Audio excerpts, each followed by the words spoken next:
C'est dans une atmosphère de grande effervescence que les populations du village Mila et celles du village Djambofouana ont accueilli Jean-Aimé Mavungu, député du district de Louvakou, situé dans le département du Niari. Une descente parlementaire qui a été une occasion pour l'élu de cette circonscription électorale, accompagné de son collègue élu de Makabana, d'expliquer à ses mandants l'importance des différentes lois adoptées à l'Assemblée nationale. Il s'agit entre autres de la loi des finances exercice en 2025, de la loi de procréation dite loi Matete et la loi Mebara portant sur les violences faites aux femmes et bien d'autres. Des lois qui garantissent des droits fondamentaux des populations. J'ai 147 villages. Je suis obligé de travailler en fonction de la manière dont on nous paye à l'Assemblée nationale.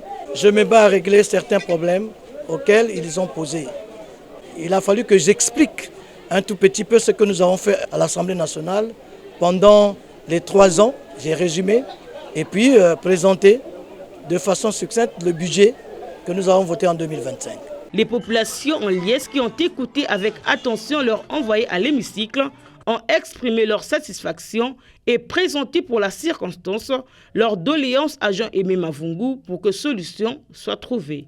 Par son mot de circonstance qu'il vient de lire, va faire de telle sorte que chacun de nous, en tant qu'habitants du village, nous puissions changer nos manières de vivre.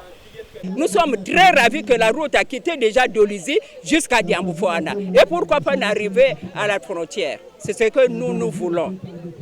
Les doléances ne peuvent pas être résolues séance tenante. Nous allons repartir, on les met dans la JBCR, on repart. Mettant à profit son séjour dans cette localité, le député de Louvakou est allé visiter une ferme agro-pastorale en chantier.